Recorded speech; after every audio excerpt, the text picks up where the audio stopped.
Ассалаумағалейкум қазақ елі. 2021 жылдан бастап Қазақстан Республикасында азаматтар өздерінің зейнетақы қорында жинақталған ақшаның бір бөлігін тұрғын үй жағдайларын жақсартуға немесе емделуге қолдануға мүмкіндік пайда болды. Сонымен қатар, сол зейнетақы мөлшерінің бір бөлігін инвестициялық портфельді басқарушы компанияларға инвестициялауға, соны қолдануға беруге мүмкіндік пайда болды. Сондай заңнамаға өзгеріс енгізілген болатын.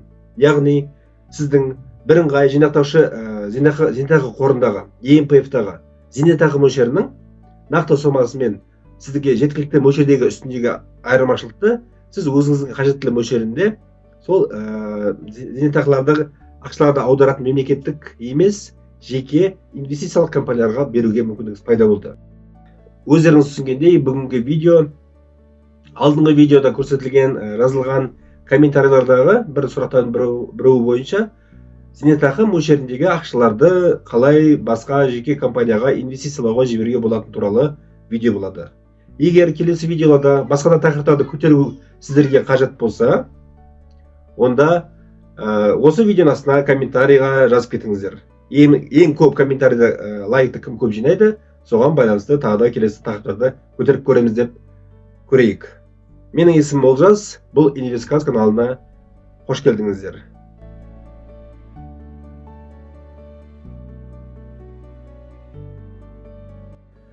Зейнетақы жинақтарының ИПБ-ға, яғни жаңа жеке компанияға не үшін аудару керек дейтін болсаңыздар, біріншіден кей инвестициялық қорлардың тиімділігі ЕМПФ-ке қарағанда анағұрлым жақсы. Екіншіден, бұл ұйымдар алдын ала жоспарланған өздерінің стратегиясы бойынша инвестициялайды. Үшіншіден, не дегенмен ЕМПФ біздің мемлекеттік болғандықтан, кейбір кездері ЕМПФ-тің жасап жатқан инвестициялары алдын ала пайдасы жоқ, немесе пайдасы аз жобалар екенін біз өзімізде біліп отырамыз. Сонымен қатар тағы да бұл дегеніміз өзіңіздің капиталыңызды бір жолы, яғни оны әртүрлі ұйымдарға бөліп диверсификациялау деген бір жол деп атауға болады. Яғни сіздің зейнетақы бір ғана ұйымда емес, бірнеше екі түрлі ұйымда болады. Демек өзіңіздің болашақ капиталыңыз жоғалтып алу рискін төмендетесін деген сөз.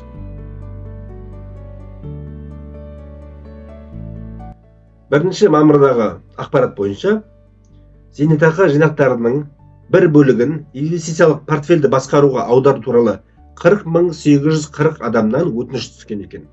Оның 48 миллиард 727 миллионнан астам ақшасы бар, 34.661 адамның өтініші орындалған, яғни мақұлданған болатын. Яғни жинақталған зейнетақының бір бөлігін аударылды. Ең көбі 29 миллиардтан асатын 19.235 адамның өтініші түскен, бұл халық финанс ИПБ-сы. Содан кейін 9 миллиард теңгеден астам 7.152 мөлшердегі адам өтініші бар, бұл Жусан Инвест. Содан кейін бір-біріне шамалас BCC Инвест пен Халық Global Markets ұйымдарына жөнелтілген екен. Мына кестеге қарайтын болсаңыздар, өңірлер бойынша зейнетақы инвестициялық портфельді басқару ұйымдарға аударған 6161 өтініші Алматы қаласы және 4672 өтініші Астана қалаларына көш бастап тұр.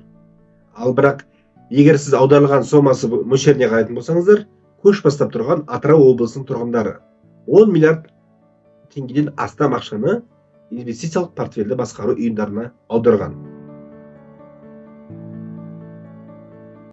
Алдыңғы жылдары қай компания, жеке компаниялар ішінде қандай нәтиже алып келгенін талқылайтын болсақ, 2021 жылы мемлекетімізде инфляция деңгейі 6,6% болды.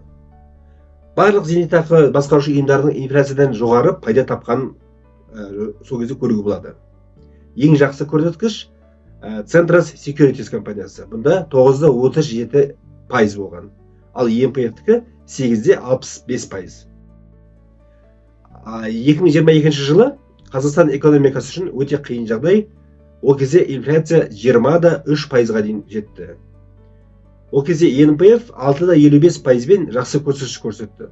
Яғни әрине бұл көрсеткішті жоғары деп айтуға болатын болса, бірақ инфляциядан 3 есе төмен нәтиже. Ал ең нашар көрсеткішті көрсеткен бұл халық финанс. және Centris Securities. Өткен жылы 2023 жылы инфляция 9,8%-ға дейін түсті. ЕМПФ-тің көрсеткіші 10,11%. Ең жақсы көрсеткіш халық финанста 17,20%. Одан кейін халық Global Markets 15,55%. Ал ЕМПФ жаңа айтып кеткенімдей 10,11%. Ең төменгі жағдайда орынды алған болатын. Одан кейінгі нашар 10,67% бен Centris Securities. Ал осы ағымдағы 2024 жылдың 3 айын қарайтын болсақ, бұнда жақсы көрсеткішті берген 4,45% бен BCC Invest.